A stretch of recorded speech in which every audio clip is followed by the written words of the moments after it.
Damien Blackwell never expected his mystery bride to be her, the woman he once loved and betrayed. Amara Jones returns, veiled in secrecy with a plan of her own. Revenge, redemption, or something neither expected? Before we get into the story, comment below where in the world you're watching from today. Damien Blackwell stepped out of his sleek black Mercedes and adjusted his expensive suit. At 35, he had the confidence of a man who had conquered the business world through sheer determination and ruthless decisions. His dark hair was perfectly styled, and his cold blue eyes surveyed the Blackwell Industries headquarters, a gleaming skyscraper that represented everything he had worked for. "Mr. Blackwell, your grandfather is waiting in the conference room," said his assistant, hurrying to keep up with his long strides. Damien checked his watch. "He's early. That's never a good sign." The elevator ride to the top floor was silent. Damien mentally prepared himself for whatever Ernest Blackwell had to say. His grandfather was the only person who still intimidated him, the patriarch who had built the Blackwell fortune from nothing and who still controlled the majority shares of the company. The conference room doors opened to reveal Ernest Blackwell, a stern 80-year-old man sitting at the head of the table. Despite his age, his presence commanded attention. "Grandfather," Damien nodded, taking a seat. "To what do I owe this unexpected meeting?" Ernest didn't waste time with pleasantries. "I'm dying, Damien." The blunt statement hung in the air. "The doctors give me 6 months, maybe less," Ernest continued, "which means we need to discuss succession plans." Damien straightened in his chair. "I'm ready to take over. I've been running operations for the past 5 years. "You're not ready," Ernest cut him off. "You understand business, but you don't understand life. You've become cold calculating, just like your father." Damien's jaw tightened. Comparisons to his father, who had abandoned the family when Damien was just 10, were never welcome. "What does that have to do with the company?" Damien asked. Ernest slid a document across the table. "My will. I'm leaving everything to you, the company, the properties, the majority shares, but there's a condition." Damien skimmed the document, then looked up sharply. "Marriage? You can't be serious." "Deadly serious," Ernest replied. "You need someone to remind you that life isn't just about profit margins and hostile takeovers. You need balance." "This is ridiculous. It's the 21st century, not the Middle Ages." Ernest's weathered hand thumped the table. "Those are my terms. Get married within 3 months, stay married for at least a year, or watch control of Blackwell Industries go to the board of directors." He smiled thinly.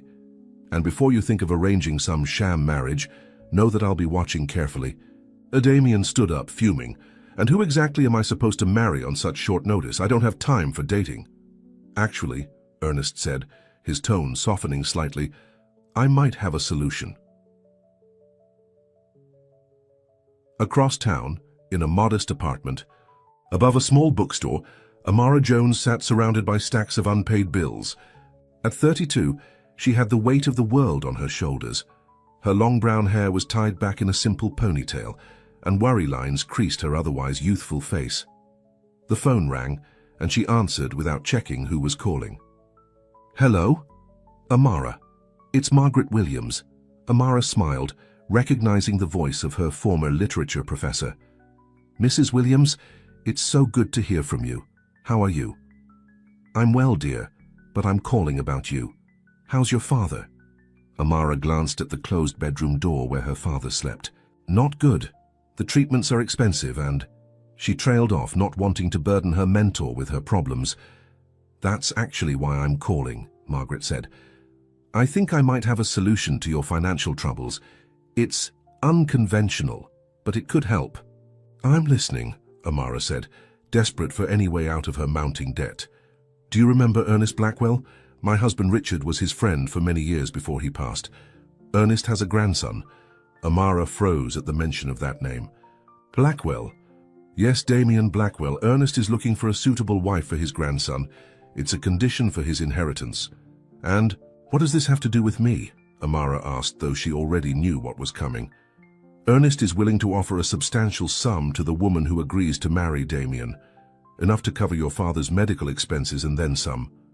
Amara's laugh was hollow. "You want me to marry a stranger for money?" Not exactly a stranger, Margaret said hesitantly. You and Damien met once at that charity event I hosted 5 years ago, but there's something else you should know. What's that? Ernest has arranged.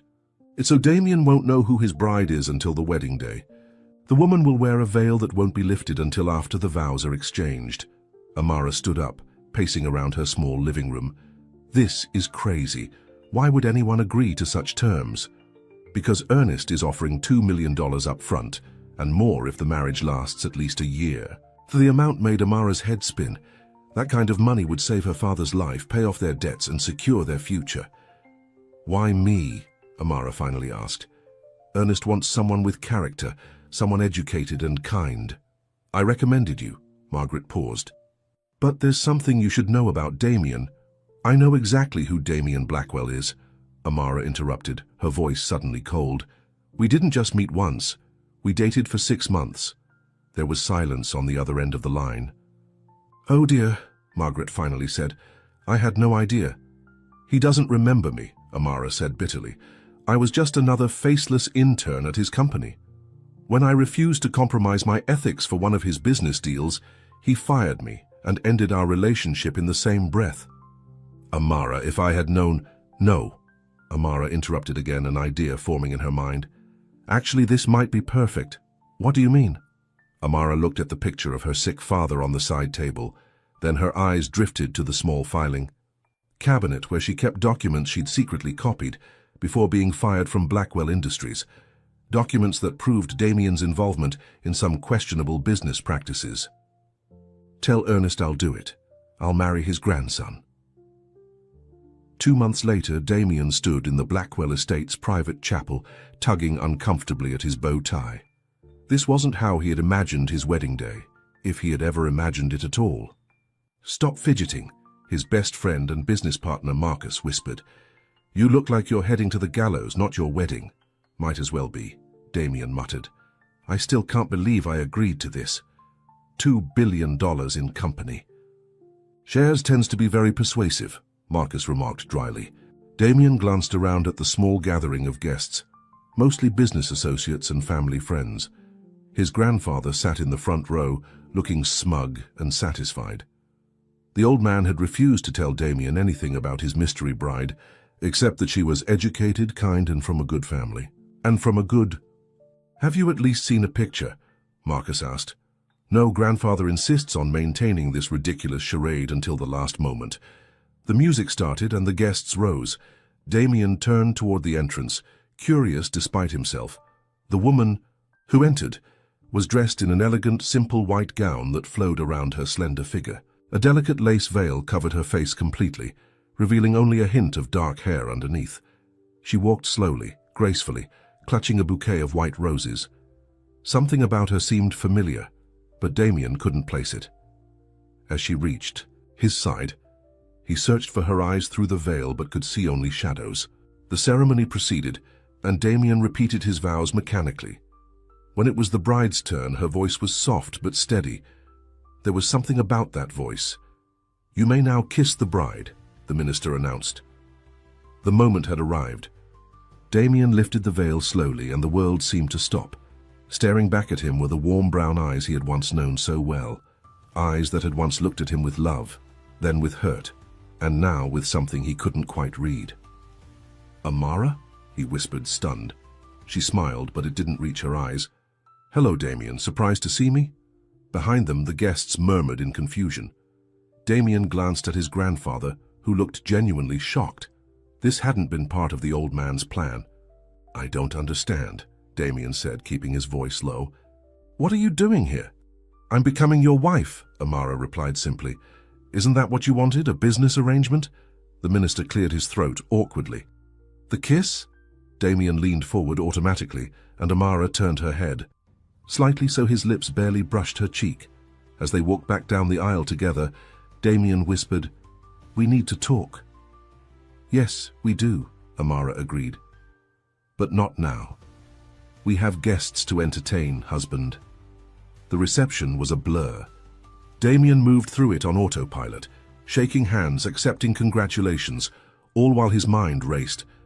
Amara played her part perfectly, smiling charming the guests, appearing every bit the happy bride. Only Damien could see the steel behind her smile. When he finally managed to pull her aside into his grandfather's study, his patience had run out. "What kind of game are you playing?" he demanded. Amara's mask of pleasantness dropped. "No game, Damien. Just business." "Isn't that what you taught me? That everything is just business? Why would you agree to this? Is it the money? If you needed help, you could have come to me directly." She laughed, a sound without humor. "Come to you? The man who fired me without a second thought? The man who ended our relationship because I wouldn't help him cheat investors?" Damien ran a hand through his hair in frustration. "That was 5 years ago, Amara. I didn't even know if you were still in the city." "Well, I am, and now I'm your wife." She stepped closer, her expression unreadable. "Our arrangement is simple. We stay married for 1 year as your grandfather stipulated. You get your inheritance, I get the money I was promised. After that, we can go our separate ways." "And what if I refuse? What if I tell my grandfather this was a setup?" Amara smiled coldly. "Then I'll have to share some very interesting documents with the SEC. Documents about certain Blackwell Industries practices that wouldn't hold up well to scrutiny." Damien's eyes narrowed. "You're blackmailing me?"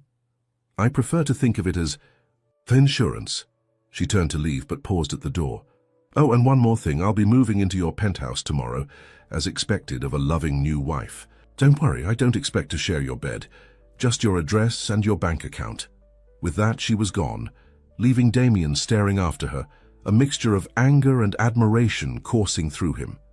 The shy, principled woman he had once known had transformed into someone formidable, and despite everything, he found himself intrigued. Outside the study, Ernest Blackwell moved away from the door where he had been listening. A slow smile spread across his face. "Well played, young lady," he murmured to himself. "Well played indeed." The morning after the wedding, Damien woke up on the couch in his study. Empty whiskey glass in hand, he groaned as the events of the previous day came flooding back. Amara Jones, now Amara Blackwell, was his wife. The woman he had once cared for, then dismissed from his life, was now legally bound to him. He checked his watch. 7:30 a.m. Damien was always up early, a habit formed from years of determination to outwork everyone else. He made his way to the kitchen, desperate for coffee, and stopped short. Amara was already there, dressed in jeans and a simple blouse, her hair pulled back. She was making coffee and looked completely at home in his sleek, modern kitchen. "Good morning, husband," she said without looking up. "Sleep well?" "How did you get in?" Damien asked, ignoring her question. "Your grandfather's assistant dropped off a key this morning." She poured coffee into a mug and slid it across the counter to him. "Black, no sugar. You still take it that way, right?" The fact that she remembered such a small detail caught him off guard. "Yes." Damien took the coffee and studied her. In the morning light, with her guard slightly lowered, she looked more like the Amara he remembered, the intelligent, determined woman who had caught his attention 5 years ago when she was just an intern with innovative ideas. "I had my things moved in while you were sleeping," she continued. "Don't worry, I took the guest bedroom at the end of the hall." "Amara," Damien said, setting down his mug, "we need to talk about this situation rationally. There's nothing to discuss. The terms are simple. We stay married for 1 year, you get your inheritance, I get the money your grandfather promised me, and then we divorce. And the documents you mentioned? The ones you're threatening to take to the SEC?" Amara's eyes hardened. "Insurance, in case you decide to back out of our arrangement." "I don't back out of deals," Damien said coldly. "Unlike some people, I honor my commitments. That's rich coming from you." She laughed bitterly. The doorbell rang, interrupting their tense exchange. "Expecting someone?" Amara asked. "No." Damien walked to the door, Amara following a few steps behind. When he opened it, Ernest Blackwell stood in the hallway, leaning on his cane and looking pleased with himself. "Grandfather," Damien said, surprise evident in his voice. "What are you doing here?" "Checking on the newlyweds, of course." Ernest stepped inside without waiting for an invitation. His sharp eyes took in the scene, Damien in yesterday's rumpled clothes, Amara fully dressed and composed. "Good morning, Amara." "Mr. Blackwell," she greeted him with a warm smile that Damien hadn't seen directed at himself. "Would you like some coffee?" "That would be lovely, my dear." As Amara went to the kitchen, Ernest turned to Damien with raised eyebrows. "You look terrible." "Can you blame me?" "You orchestrated this whole thing." Ernest shook his head. "No, I didn't. I had no idea you knew each other. Margaret Williams recommended Amara, and I trusted her judgment." Margaret Williams, Amara's former professor. "Yes, an old friend of mine, but she never mentioned you two had a history." Damien ran a hand through his hair. "Well, we do, and it's not a good one." "Clearly," Ernest said dryly, "but perhaps that's even better. Second chances are rare in life, Damien. This isn't a second chance, it's blackmail." "Blackmail?" Ernest's eyebrows shot up. Before Damien could explain, Amara returned with coffee for Ernest. "Here you go, Mr. Blackwell." "Please call me Ernest. We're family now." She nodded, though Damien could see the hesitation in her eyes. "I came to invite you both to dinner tonight," Ernest continued, "at the family estate. The board members will be there and they're eager to meet Damien's new wife." "We'd be delighted," Amara answered before Damien could refuse. "Perfect. 7 p.m. Ernest set down his barely touched coffee. "I should be going. Doctor's appointments. You know how it is." He walked to the door, then turned back. "Oh, and Damien, you might want to shower and change. You have a company to run and appearances matter." After Ernest left, Damien turned to Amara. "You had no right to accept that invitation." "Of course I did. I'm your wife and this is a business arrangement. I'm playing my part." She crossed her arms. "Besides, I need to meet the board members. They're important to our plan." "Our plan? What exactly are you up to, Amara?" She smiled mysteriously. "You'll see. In the meantime, your grandfather is right. You should get ready for work." She glanced at her watch. "I have to go too. My father has a doctor's appointment." "Your father? What's wrong with him?" Something flashed in Amara's eyes. Vulnerability, perhaps. "Cancer. Stage 4. The treatments are expensive, which is why..." She trailed off. "Which is why you agreed to marry me," Damien finished, understanding dawning. "The money." "Yes, the money," she confirmed, her voice steady again. $2 million can buy a lot of treatment." Damien felt a pang of sympathy, which he quickly suppressed. "I'll see you at 6:30. We'll go to my grandfather's together." Amara arrived at the small hospital room where her father was waiting. James Jones looked up from his book and smiled weakly at his daughter. "There's my girl," he said, his voice frail but his eyes bright. "Or should I say, Mrs. Blackwell now?" Amara kissed his forehead. "News travels fast. Margaret called me. She's worried about you." He studied her face. "Are you sure about this, sweetheart? Marrying a man like Damien Blackwell? It's just for a year, Dad, and the money will pay for your treatments, clear our debts, and give us a fresh start." She forced a smile. "Besides, it's not like we'll be a real couple." James shook his head. "Money isn't everything, Amara. I don't want you sacrificing your happiness for me." "I'm not," she insisted. "This is also about justice." Her father frowned. "What do you mean?" Amara hesitated, then reached into her bag and pulled out a folder. "Before Damien fired me, I discovered some documents. He was planning to acquire a small pharmaceutical company called Medcor, then gut it for patents and close down their most promising research. Research for a cancer treatment similar to what you're receiving now." "Amara," her father warned, "whatever you're planning, I'm going to stop him, Dad. Not just for us, but for all the people who would benefit from Medcor's research." She looked down at the folder. "With access to his home and the company as his wife, I can gather evidence of the manipulation he's planning. Then I'll expose him to the board." James took her hand. "Revenge is a dangerous game, especially when mixed with personal feelings." "This isn't about personal feelings," Amara insisted, though her racing heart whenever she thought of Damien suggested otherwise. "It's about doing what's right." "Just be careful," her father said. "The Blackwells are powerful and you're playing with fire." That evening, Damien waited in the living room of his penthouse, checking his watch impatiently. It was 6:25, and Amara still hadn't emerged from her room. Just as he was about to knock on her door, she appeared. Damien's breath caught. Amara was wearing a deep blue evening dress that hugged her curves before flowing elegantly to the floor. Her hair was styled in soft waves, and subtle makeup enhanced her natural beauty. "You look—" He struggled to find an appropriate word. That wouldn't reveal too much. "Presentable," she supplied with a hint of amusement. "Beautiful," he said honestly. Something flickered in her eyes, surprise, perhaps even pleasure, before she masked it. "Thank you. You clean up well yourself." The drive to the Blackwell estate was mostly silent. Damien stole glances at Amara, trying to reconcile this poised woman with the young intern he had known 5 years ago. "We should establish some ground rules," he finally said, "for appearances. Such as, the board members will expect us to act like a couple in love. They know about my grandfather's condition for the inheritance." "So you want me to pretend I'm madly in love with you?" Amara asked, arching an eyebrow.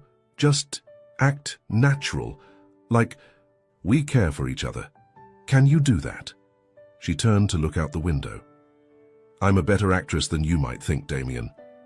The Blackwell estate was lit up beautifully as they arrived. Ernest greeted them at the door, looking stronger than he had that morning. "Amara, you look stunning," Ernest said, taking her hand. "Damien is a lucky man." "Thank you, Ernest," she replied warmly. Inside, board members and their spouses mingled in the grand living room. Damien recognized all 12 members. Most were old friends of his grandfather. A few were business associates he had brought in himself. "Let me introduce you," Damien said, placing his hand gently on the small of Amara's back. He felt her tense slightly at his touch before relaxing. They made their way around the room. Amara charmed everyone she met, showing genuine interest in their conversations and asking insightful questions about the company. Damien found himself impressed by how easily she navigated the room full of powerful business figures. "And this is Victor Reeves," Damien said, introducing her to the last board member. "He's our newest addition." Victor, a handsome man in his 40s, kissed Amara's hand. "The pleasure is all mine, Mrs. Blackwell. Damien has been keeping you a secret." "It was a whirlwind romance," Amara replied smoothly, slipping her arm through Damien's. "When you know, you know." "Indeed," Victor said, his eyes lingering on Amara a little too long for Damien's comfort. "I hope we'll be seeing more of you at company functions." "Actually," Ernest announced, joining their conversation, "Amara will be working at Blackwell Industries." Damien turned to his grandfather in shock. "What?" Ernest smiled innocently. "Didn't I mention it? I've arranged for Amara to head our new community outreach division. With her background in business ethics and her work with non-profits, she's perfect for the role." Amara looked as surprised as Damien felt. I don't know what to say." "Say yes," Ernest urged. "The position starts next week." Damien pulled his grandfather aside as soon as he could. "What are you doing?" he hissed. "You can't just create a position for her." "I didn't," Ernest replied calmly. "The board approved the new division last month. We need someone like Amara to improve our public image, especially after those pollution allegations. So this isn't about pushing us together," Ernest smiled enigmatically. "Everything I do has multiple purposes, my boy. You should know that by now." Dinner was served in the formal dining room. Damien found himself seated next to Amara with Ernest at the head of the table.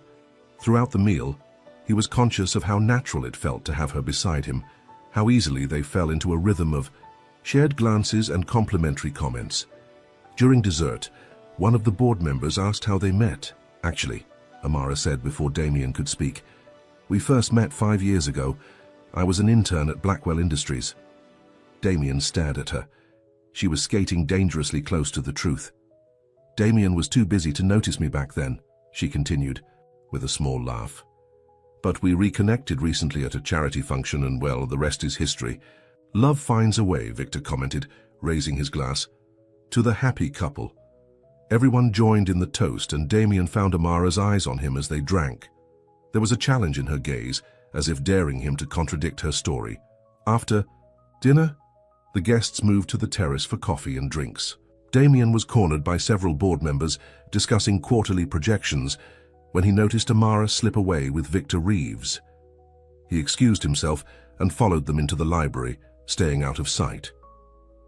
"Very interested in your perspective," Victor was saying as Damien approached the doorway.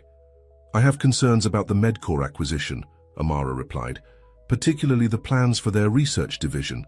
Damien froze. How did she know about Medcore?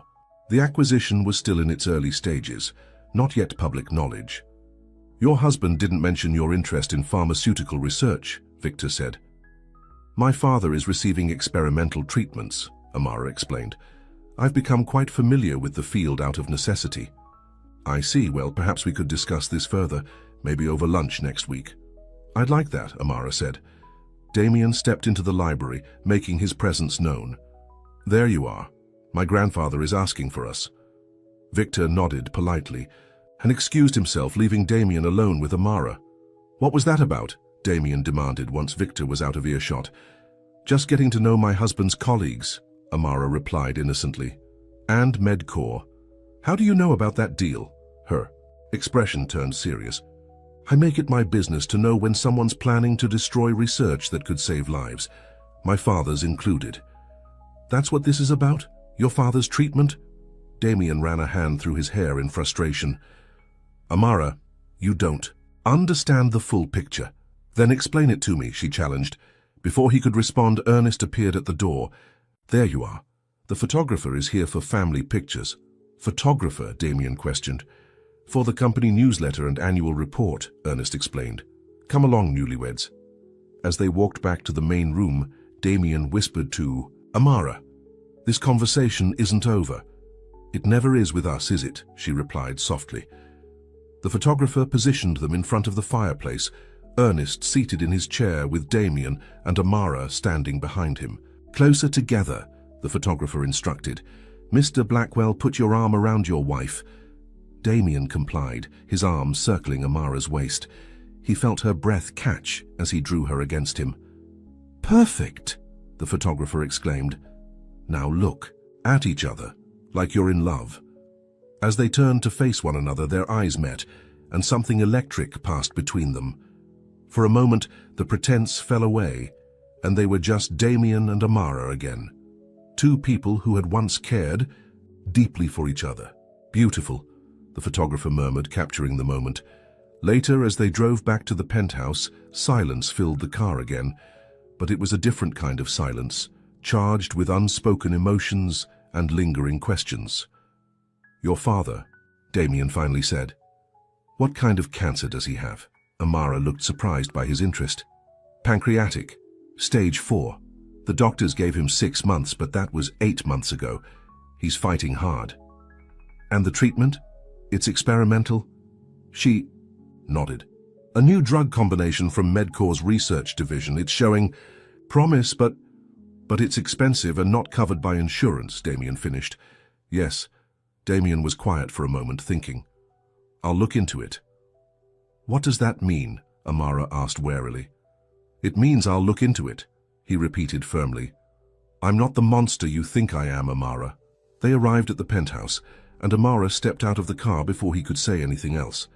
"Thank you for a lovely evening," she said formally, as if speaking to a stranger.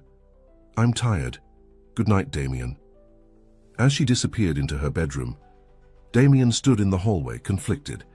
His marriage to Amara was supposed to be a simple business arrangement, a means to secure his inheritance.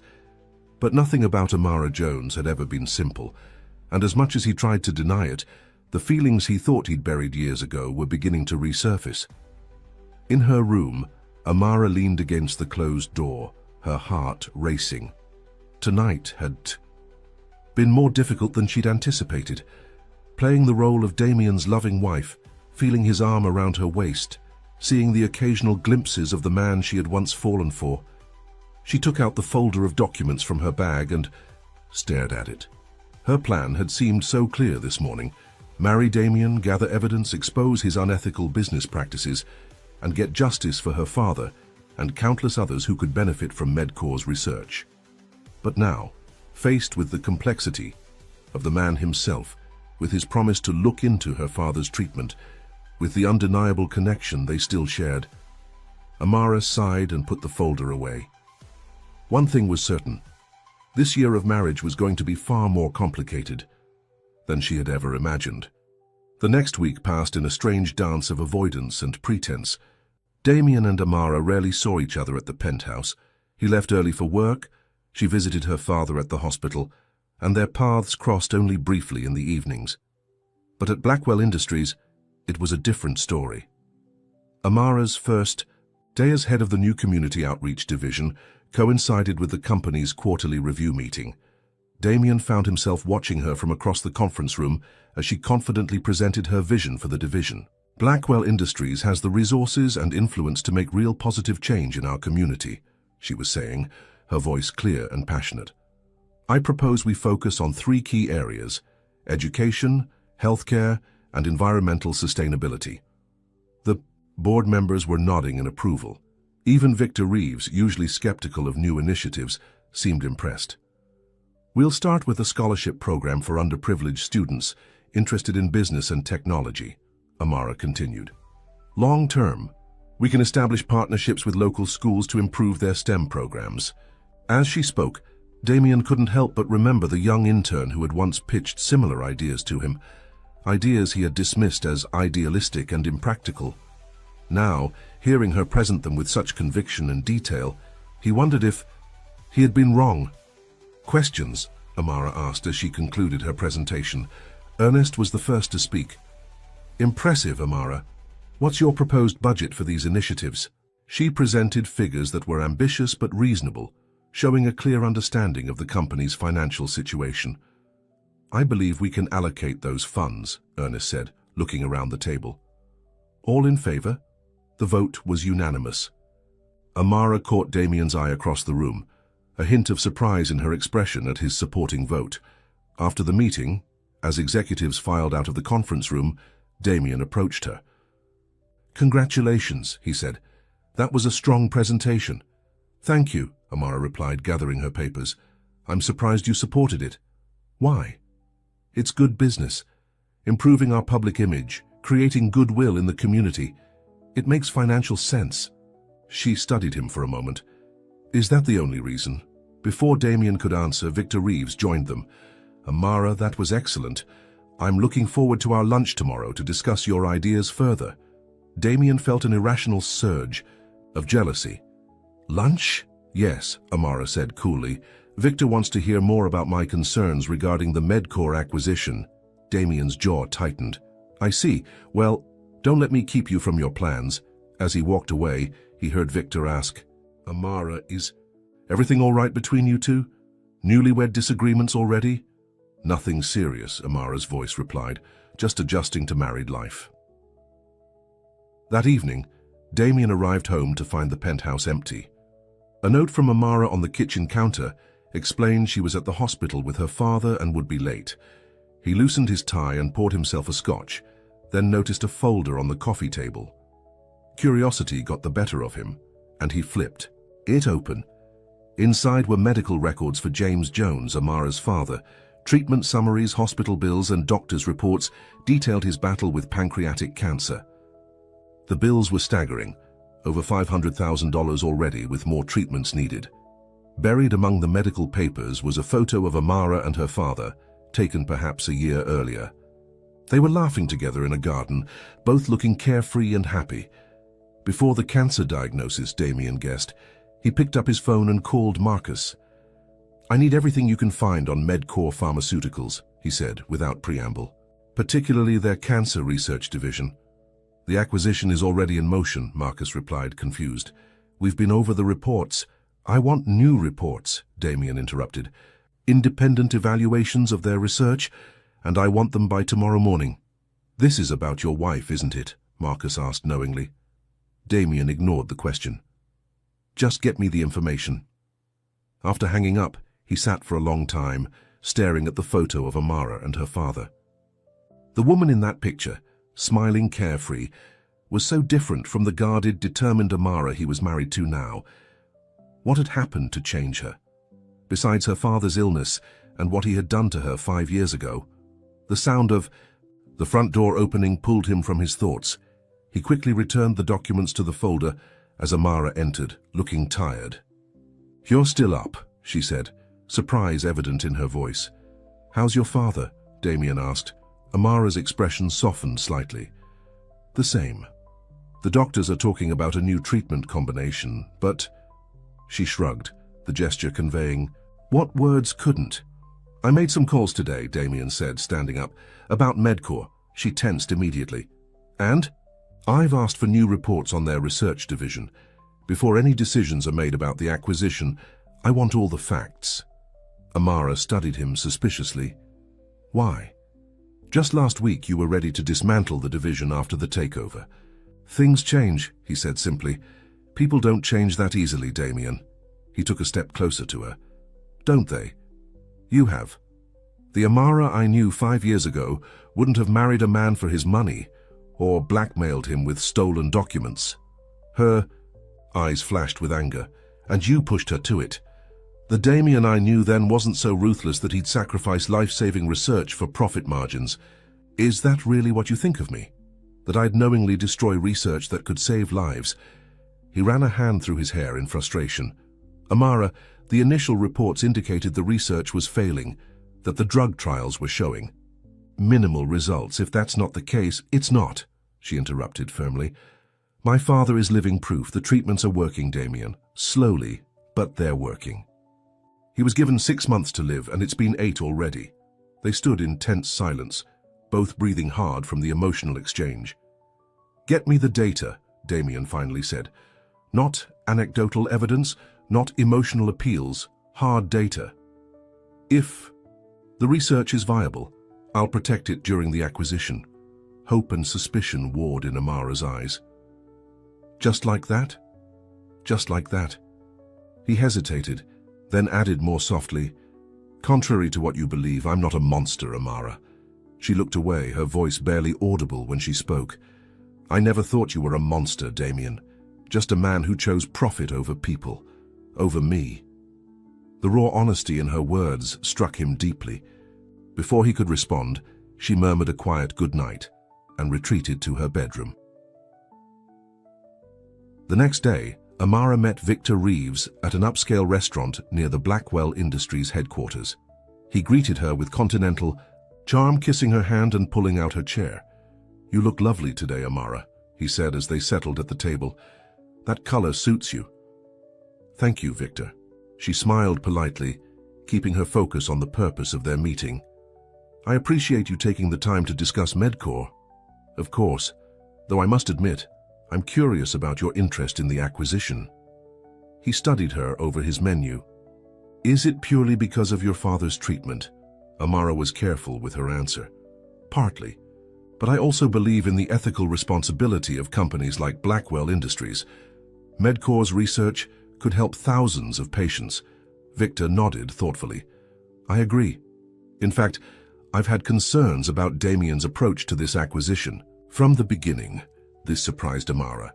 "You have?" "Damien is brilliant at business, but sometimes he focuses too much on the bottom line." Victor leaned forward. "Between us, I think Ernest's health concerns have made Damien even more aggressive in his business strategies. He's desperate to prove himself worthy of the inheritance." Amara absorbed this information, wondering if it was true. Had Damien's behavior been influenced by pressure from his grandfather? "The board has the power to overrule Damien on the Medcore decision," Victor continued. "But we would need compelling evidence that the research is worth preserving." "I can get that evidence," Amara said quickly. "Medical records, trial results, patient outcomes." Victor raised an eyebrow. "That would be extremely helpful. If you could provide that documentation, I could present it to the board members I trust." "When do you need it by?" "The acquisition committee meets next week. Before then would be ideal." He reached across the table and patted her hand. "Damien is lucky to have someone like you in his life, Amara. Someone with principles." Throughout lunch, Victor continued to be charming and supportive, expressing his admiration for her community outreach plans and offering to help navigate the corporate politics at Blackwell Industries. As they were finishing their coffee, Victor's phone buzzed. He glanced at it and frowned. "Is something wrong?" Amara asked. Just a message from Damien. Apparently he's requesting a delay on the Medcore acquisition decision. Victor looked genuinely surprised. He wants to re-evaluate the research division's potential. Amara's heart skipped a beat. Really? Yes. He's never done anything like this before. Victor studied her with new interest. Amara, have you already spoken to Damien about your concerns? Briefly, she admitted. Victor's expression turned calculating. I see. Well, this is unexpected, but it could be good news for your father's treatment program. On the taxi ride back to Blackwell Industries, Amara found herself confused by her own emotions. She should be happy that Damien was reconsidering the Medcore acquisition, but something about Victor's reaction bothered her. He had seemed almost disappointed by the news, and more importantly, Damien had actually listened to her. He had taken action based on her concerns. It was unexpected and touching. That evening, Damien arrived home later than usual to find Amara in the kitchen cooking. The domestic scene caught him off guard. The smell of garlic and herbs filling the air, soft music playing. In the background, Amara with her hair down and an apron tied around her waist. You cook? He asked, setting his briefcase down. She looked up, a hint of a smile on her lips. Surprised? A little. He moved closer, peering over her shoulder at the simmering pots. It smells good. It's nothing fancy, just pasta with my father's marinara recipe. She stirred the sauce thoughtfully. He always said food was the best medicine. How is he today? Better, actually. His doctor was encouraged by the latest test results. She hesitated, then added, Thank you, by the way, for delaying the Medcore decision. Damien leaned against the counter. Victor told you. Yes, at lunch. She turned to face him fully. Why did you do it? Because you asked me to, he answered simply. Then, seeing her skeptical expression, he sighed, and because Marcus found some discrepancies in the original research evaluations, it seems someone deliberately downplayed the success rates of the trials. Amara's eyes widened. Who would do that? We're investigating, but it means you were right. The research is more promising than we were led to believe. She was quiet for a moment, absorbing this information. So you'll protect the research division during the acquisition. If the new reports confirm what we suspect, yes, it would be both ethically and financially irresponsible to shut down a promising cancer treatment program. Relief washed over Amara's face, followed by confusion. I don't understand. If you're willing to protect the research now, why were you planning to shut it down before? Because I was given misleading information, Damien explained. I'm not in the habit of examining every detail personally. I rely on reports from people I trust. His expression hardened. Someone betrayed that trust. Amara turned back to the stove, but not before Damien caught a glimpse of guilt in her eyes. You still don't believe me, he observed. I want to, she admitted softly. But 5 years ago you fired me for challenging you on ethical grounds. You made it very clear that profit came first. 5 years is a long time, Amara. People change. He moved to stand beside her. And for what it's worth, firing you was one of my bigger regrets. She looked up at him, surprise evident in her expression. You never tried to contact me afterward. I thought you wouldn't want to hear from me. He held her gaze. Was I wrong? The timer on the oven beeped, breaking the moment. Amara turned away quickly, her cheeks flushed. Dinner's ready, she said, her voice slightly unsteady. Would you like some wine? They ate at the kitchen island, the conversation turning to safer topics. Work, the community outreach program, memories of favorite restaurants. For the first time since their unexpected reunion, they were talking like normal people, not adversaries forced into an arrangement. After dinner, as they cleaned, up together, Damien asked, Why did you make dinner tonight? Amara considered the question. I suppose I wanted to thank you for reconsidering Medcore. It means a lot for my father and others like him. I'm glad, Damien said sincerely. And the dinner was excellent. Such high praise from Damien Blackwell, she teased, the wine having relaxed her usual guardedness. I should mark this day on the calendar. He laughed, and the sound surprised both of them. How long had it been since he had genuinely laughed? Since before his grandfather's diagnosis, at least. We should do this more often, he found himself saying. What, dinner? Talking. Like normal people. He handed her the last plate to dry. If we're going to be married for a year, we might as well try to get along. Amara seemed to consider this. I suppose that's reasonable. Such enthusiasm, Damien said dryly, but there was no malice in his tone. She smiled in spite of herself. All right, yes, we can try to be friends. Friends, he repeated, testing the word. It felt inadequate somehow, but it was a start. I'd like that. Their eyes met, and for a moment the years between them seemed to disappear. Damien was reminded of how it had felt the first time he saw her, the brilliant young intern with fire, in her eyes and ideas that challenged his own. The moment lengthened, charged with unspoken possibilities. Damien found himself leaning slightly closer, drawn by a force he couldn't name. The shrill ring of Amara's phone shattered the moment. She stepped back quickly, turning away to answer it. Hello? Yes, this is she. Her voice changed suddenly, tension evident. What? When? I'll be right there. She hung up, her face pale. It's my father. He's taken a turn for the worse. They've taken him to intensive care.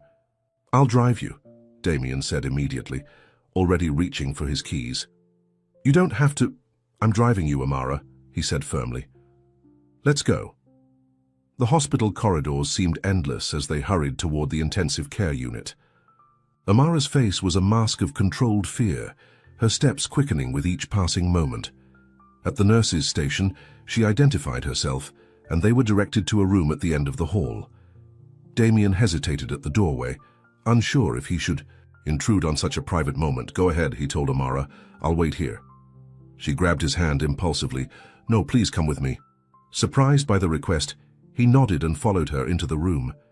James Jones lay in the hospital bed, connected to various machines that beeped and monitored his vital signs. Despite his illness, Damien could see traces of Amara in his features. The same determined set of the jaw, the same expressive eyes now opened, slightly as they entered. Amara, James whispered, his voice weak but warm. Dad. She rushed to his bedside, taking his hand. What happened? They said you collapsed. Just a minor setback, he assured her, though the strain in his voice suggested otherwise. His gaze shifted to Damien, standing awkwardly by the door. And this must be your husband. Amara tensed, clearly uncertain how to introduce Damien in this context. Yes, sir. Damien stepped forward, extending his hand. Damien Blackwell, it's a pleasure to meet you, though I wish it were under better circumstances. James studied him with surprising sharpness for a man in his condition. So you're the young man who broke my daughter's heart. Dad, Amara protested. And now you've married her, James continued, ignoring her objection. Interesting development. Life takes unexpected turns, Damien replied diplomatically. James laughed weakly, which turned into a cough. That it does, son, that it does. A doctor entered then, nodding to Amara. Ms. Jones, good, you're here. We need to discuss your father's condition. Mrs. Blackwell now, James corrected, a hint of mischief in his tired eyes. The doctor looked between Amara and Damien in surprise. Oh, congratulations. In that case, Mrs. Blackwell, could we speak privately? Anything you have to say can be said in front of my husband, Amara replied, the words sounding strange even to her own ears. The doctor nodded. Very well. Your father experienced what we call a cytokine storm, an overreaction of his immune system to the treatment. It's not uncommon with these experimental therapies, but it is concerning given his weakened state. What does that mean for his treatment? Amara asked, her voice steady despite her fear. We need to discontinue the current protocol, the doctor explained gently. There's a newer combination being developed, but it's still in early trials and very expensive. Insurance won't cover it.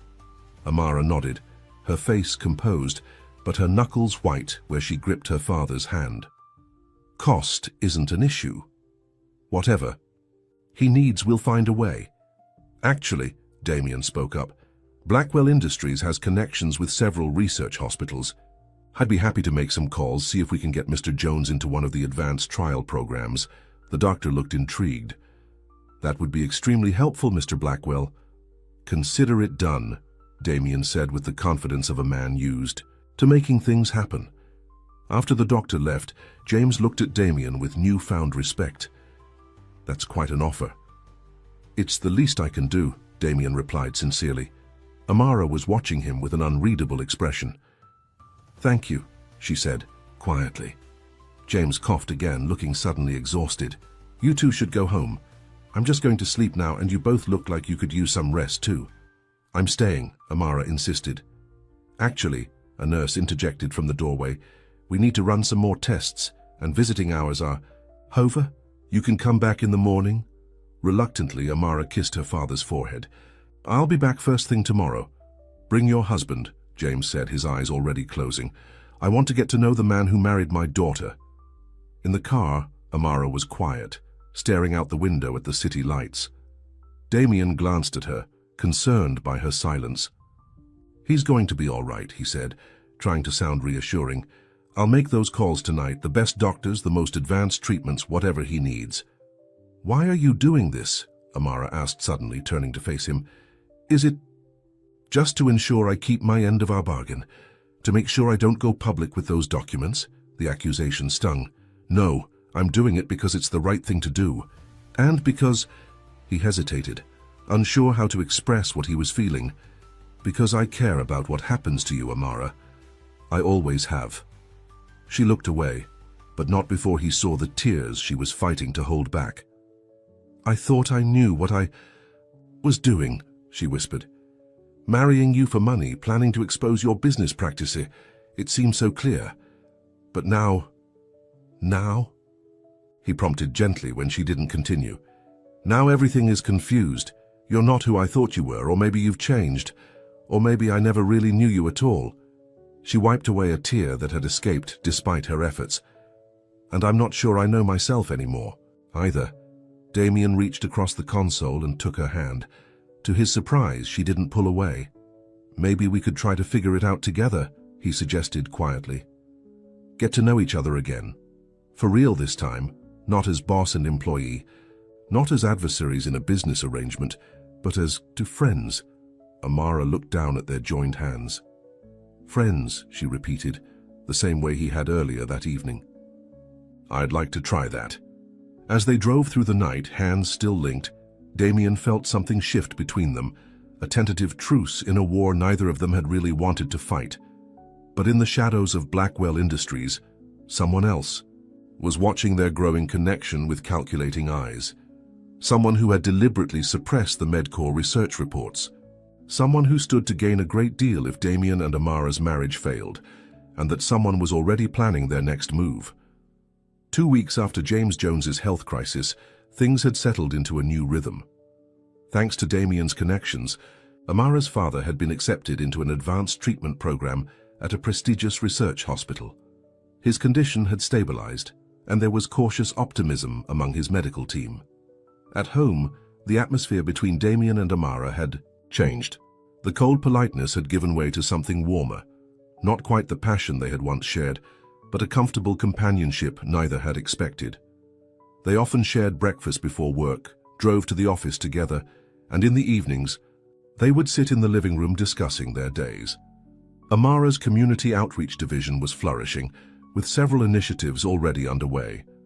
Damien found himself impressed by her leadership skills and innovative approach.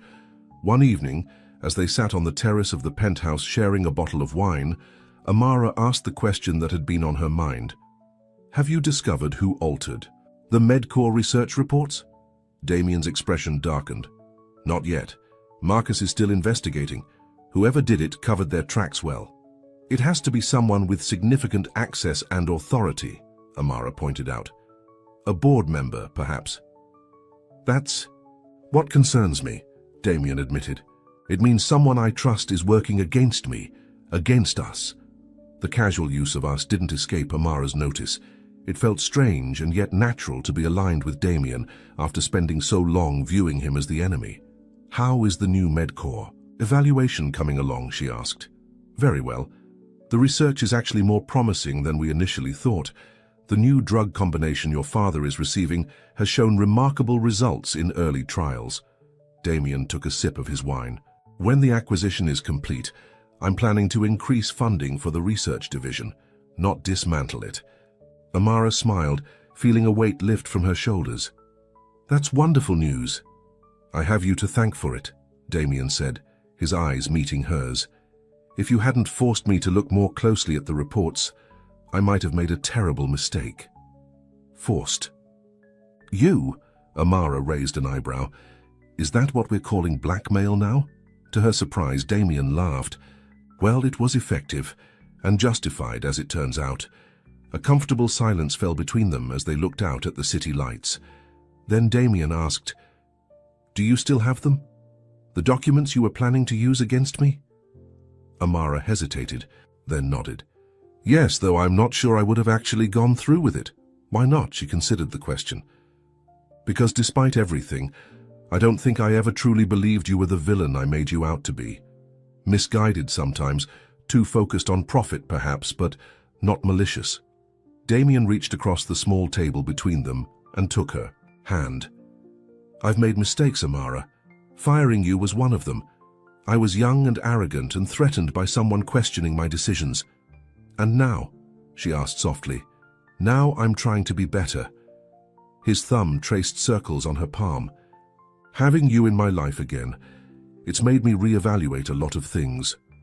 The moment was charged with emotions neither was ready to name. Amara gently withdrew her hand, though not without reluctance. It's getting late, she said. We should get some rest. Big day tomorrow with the charity gala. Damien nodded, understanding her need for space. Good night, Amara.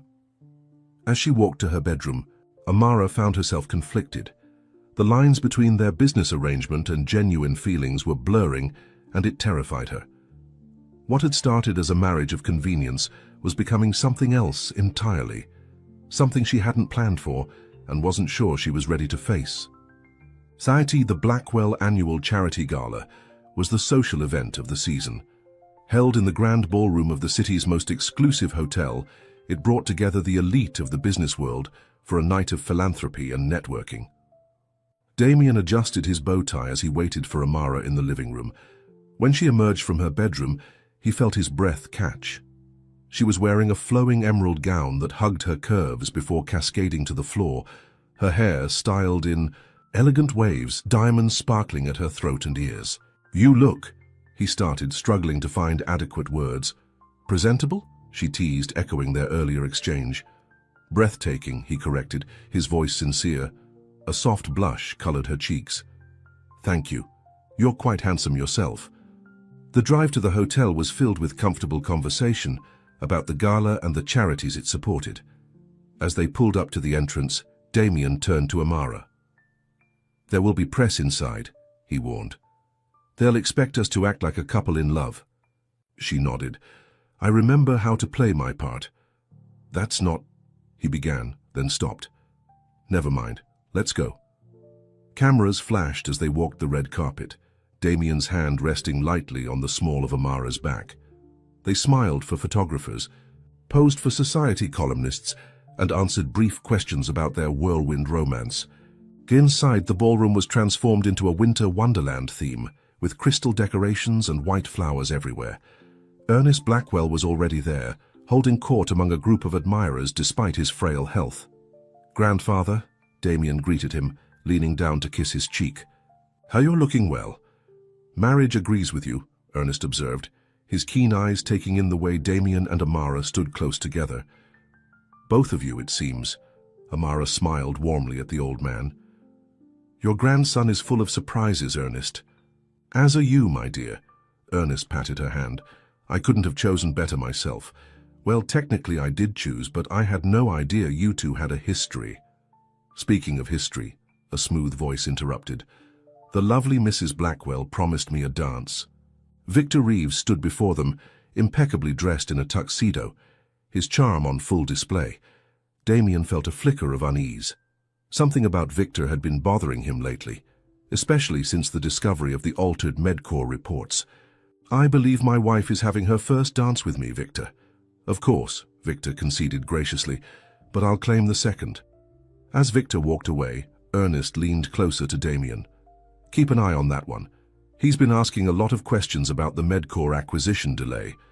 Damien nodded, filing away this information. I will. The orchestra began playing, and Damien led Amara to the dance floor.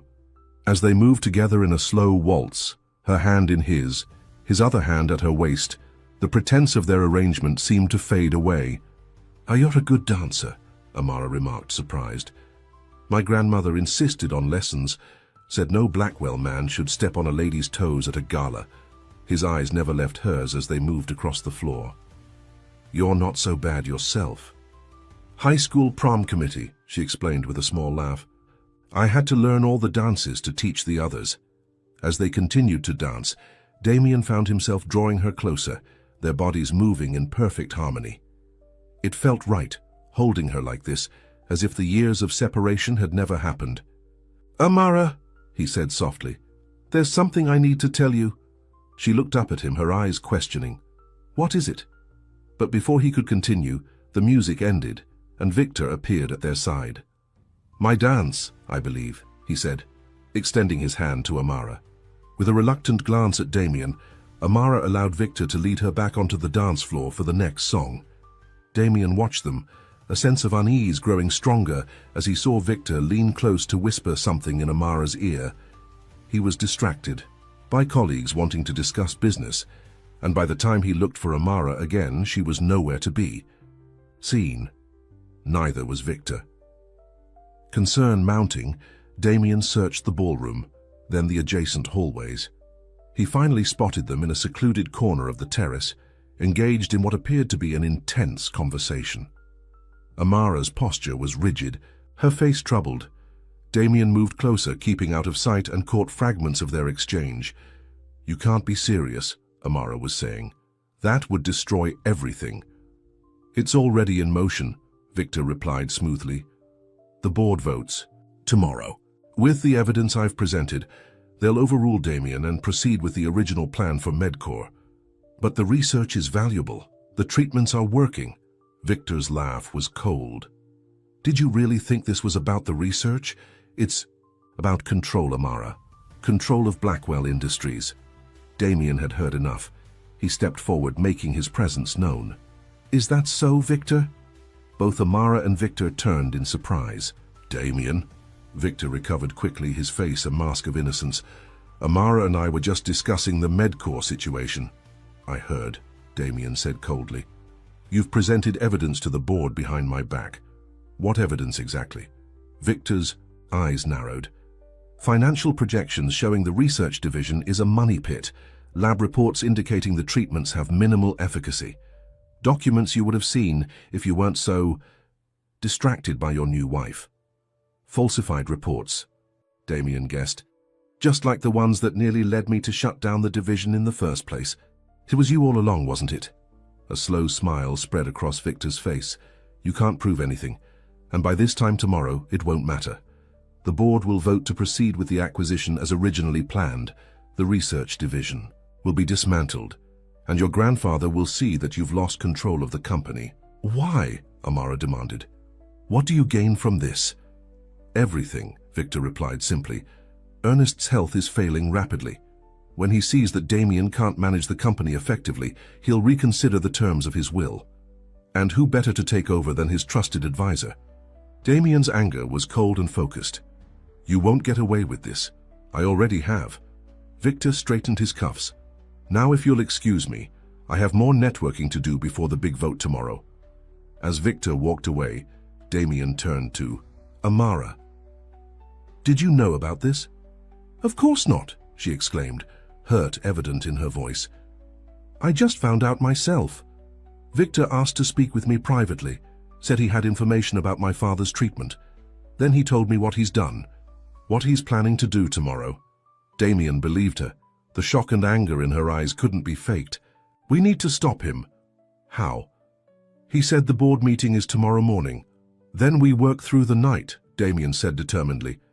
We gather every piece of real data on the Medcore research, evidence of the falsified reports, everything. We can find? Amara nodded, her mind already racing. My father's medical records would help. They show the treatments are working, and I know some of the researchers at Medcore. They might have documentation of the original trial results. Good. Let's go. Damien took her hand, leading her back toward the ballroom. Now? What about the gala? This is more important. He stopped, turning to face her. Amara, this isn't just about Blackwell Industries or the inheritance anymore. It's about your father and everyone else who needs those treatments. I won't let Victor destroy that for his own ambition. The intensity in his eyes took her breath away. This was the Damien she had fallen for years ago. Passionate, determined, principled. We could lose everything, she warned. If Victor convinces the board, then we lose everything, Damien said simply. But we'll do it fighting for what's right. In that moment, Amara made a decision. She reached up, cupping his face in her hands, and kissed him. It was a kiss 5 years in the making, full of regret for time lost, hope for what might be, and the rush of reconnection. When they finally broke apart, both slightly breathless, Damien looked at her in wonder. What was that for? For becoming the man I always knew you could be, she replied softly. Now let's go save your company and my father's life. For the next 12 hours were a blur of activity. They left the gala without explanation, heading first to the hospital to collect James's medical records, then to Damien's office at Blackwell Industries to gather data on the MedCore acquisition. Marcus joined them around midnight, bringing coffee and his expertise in corporate law. Together they built a case against Victor's falsified reports, gathering testimonials from MedCore researchers via late-night video calls and compiling financial projections that showed the true potential of the research division. By dawn, they had a comprehensive presentation ready for the board. As the first light of day filtered through the office windows, Damien looked at Amara, who was reviewing documents with fierce concentration despite her evening gown and the exhaustion evident in her face. "You're remarkable," he said quietly. She looked up, a tired smile on her lips. "We make a good team." "We always did," he replied. "I was too stubborn to see it 5 years ago." Before she could respond, Marcus returned with more coffee. "Board members are starting to arrive. The meeting's in 30 minutes. Damien nodded, standing and stretching his stiff muscles. Time to get changed. He had sent his driver to bring fresh clothes for both of them hours earlier. As they prepared for the meeting, a heavy silence fell between them, each lost in their own thoughts about what the day might bring. "Whatever happens," Damien finally said as they walked toward the boardroom, "I want you to know something." Amara stopped, turning to face him. "What?" "This marriage may have started as an arrangement, but it's become much more than that for me." He took her hands in his. "I lost you once through my own arrogance and ambition. I don't want to lose you again." Emotion welled in Amara's eyes. "Damien, you don't have to say anything now," he interrupted gently. "Let's get through this first. But whatever the outcome, I want a chance, a real chance with you." She squeezed his hands, unable to find words for the tumult of feelings inside her. Instead, she simply nodded, a silent promise to try. The boardroom was tense as they entered.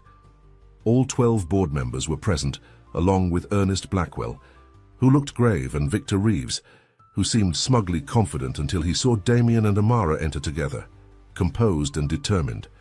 "What is the meaning of this?" Victor demanded as Damien began distributing folders to each board member. "The agenda for today's meeting has changed," Damien interrupted firmly. "Before any vote on the MedCore acquisition, there's evidence the board needs to review." Ernest Blackwell raised an eyebrow. "What evidence, grandson?" "Evidence of deliberate falsification of research reports," Damien stated clearly. "Evidence that the MedCore cancer treatments are not only effective, but potentially groundbreaking. And evidence that someone on this board has been working against the best interests of Blackwell Industries for personal gain." All eyes turned to Victor, who maintained his composure. "These are serious accusations, Damien. Perhaps your personal involvement has clouded your judgment." "See for yourselves," Damien replied, gesturing to the folders. "Everything is documented. The original research reports, testimony from MedCore scientists, medical records showing the efficacy of the treatments, and proof that the reports presented to this board were deliberately altered." For the next hour, Damien and Amara presented their case methodically, leaving no room for doubt. Amara spoke passionately about her father's treatment and the potential to help thousands of other patients. Damien outlined the financial benefits of expanding rather than dismantling the research division. By the time they finished, Victor's confident demeanor had crumbled, replaced by barely concealed panic. "This is preposterous," he sputtered. "A desperate attempt to maintain control." Actually, one of the older board members interrupted. "The evidence is quite compelling, particularly the comparison of the original lab reports with the ones you presented to us, Victor." Ernest Blackwell, who had remained silent throughout the presentation, finally spoke. "I've heard enough. I move that we vote immediately on two matters. First, to preserve and expand the MedCore Research Division, and second, to remove Victor Reeves from the Board of Directors pending a full investigation into his actions." The vote was unanimous on both counts. As security escorted a protesting Victor from the boardroom, Ernest turned to Damien and Amara. "You two have done exceptional work," he said, his eyes twinkling, "though I suspect it wasn't just professional dedication that motivated you." Damien looked at Amara, a soft smile on his lips. "No, it wasn't just professional." After the board members dispersed, Ernest remained behind with Damien and Amara. He seemed tired but satisfied. "You know," the old man said thoughtfully, "when I made marriage a condition of your inheritance, this isn't exactly what I had in mind, but I couldn't have hoped for a better outcome." "You mean exposing a conspiracy within the company?" Damien asked. Ernest shook his head. "No, I mean seeing you find something more valuable than money or power, seeing you fight for what's right, not just what's profitable." He looked between them knowingly. "And perhaps finding love in the process?" Amara blushed and Damien cleared his throat awkwardly. "Grandfather, no need to explain." Ernest waved a hand dismissively. "I'm old, not blind. The way you two look at each other, well, it reminds me of how I looked at your grandmother." He stood slowly, leaning on his cane. "Now, if you'll excuse me, I need to rest. Almost dying does tend to make one appreciate a good nap." After Ernest left, Damien turned to Amara. "We did it." "We did," she agreed, relief evident in her voice. "The research division is safe. My father's treatments will continue, and Victor will face consequences for his actions." Damien took her, hands in his. "There's just one thing left unresolved." "What's that?" she asked, though she already knew. "Us." He drew her closer. "Amara, when I thought we might lose everything today, I realized something. The company, the inheritance, none of it matters compared to the thought of losing you again." Her heart raced at his words. "Damien, let me finish," he said gently. 5 years ago, I made the worst mistake of my life when I let you go. I chose profit over principles, business over the woman I was falling in love with. I won't make that mistake again." "What are you saying?" she whispered, hardly daring to hope. "I'm saying that this marriage may have started as a business arrangement, but I want it to be real. I want us to be real."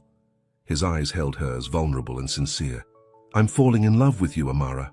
Again. Still, I'm not sure I ever stopped." Tears welled in her eyes. "Even after I blackmailed you? Married you under false pretenses?" He smiled tenderly. "You did what you had to do for your father, and maybe fate was giving us a second chance. I came into this marriage planning to take you down," she admitted, her voice catching. "But somewhere along the way I remembered why I fell for you in the first place. Your brilliance, your determination, your capacity for change." "Is that a yes?" he asked, his heart in his eyes. Instead of answering with words, Amara wrapped her arms around his neck and kissed him, a real kiss, full of promise and new beginnings. When they finally broke apart, Damien rested his forehead against hers. "I'll take that as a yes." 6 months later, the garden of the Blackwell estate was in full bloom as family and friends gathered for the renewal of Damien and Amara's vows. Unlike their first wedding, this ceremony was a true celebration of love. Not a business arrangement, not a manipulation, but a choice made with open eyes and full hearts. James Jones, now in remission thanks to the MedCore treatments, proudly walked his daughter down the aisle. Ernest Blackwell, whose health had stabilized with new treatments of his own, beamed from his seat of honor in the front row.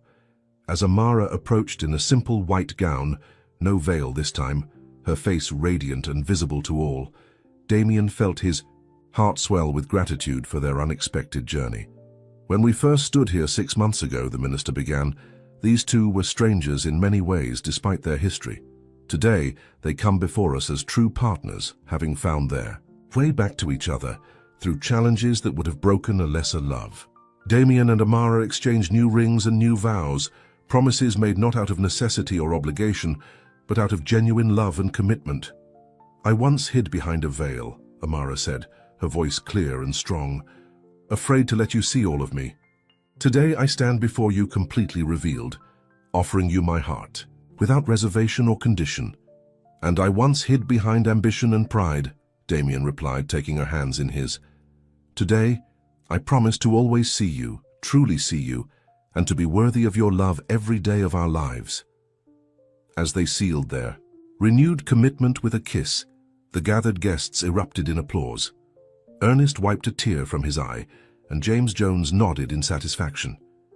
At the reception, as they shared their first dance as a truly married couple, Damien held Amara close, marveling at the journey that had brought them to this moment. "Happy?" he asked softly. "Beyond words," she replied, her eyes shining with love. "Who would have thought that marriage to a millionaire would turn out like this?" "Billionaire," he corrected with a teasing smile. "And I'm the lucky one. I got a second chance with the love of my life." As they moved across the dance floor, surrounded by friends and family, Amara reflected on the strange twist of fate that had reunited them. What had begun as a marriage of convenience, a veil hiding ulterior motives and old wounds, had transformed into something beautiful and true. Sometimes, she thought, the most unexpected beginnings led to the most perfect endings. And their story was just beginning. In the crowd, Ernest Blackwell watched the couple with satisfaction. His plan had worked better than he could have imagined. Not only had Damien found love and purpose, but Blackwell Industries was thriving under their combined leadership. Damien's business acumen now balanced by Amara's ethical perspective and community focus. The old man smiled to himself. Sometimes, manipulation for the right reasons could lead to wonderful outcomes, though he'd never admit to them just how much he had orchestrated from the beginning, including Margaret Williams' suggestion of Amara as a potential bride. Some secrets, after all, were best kept behind the veil. The end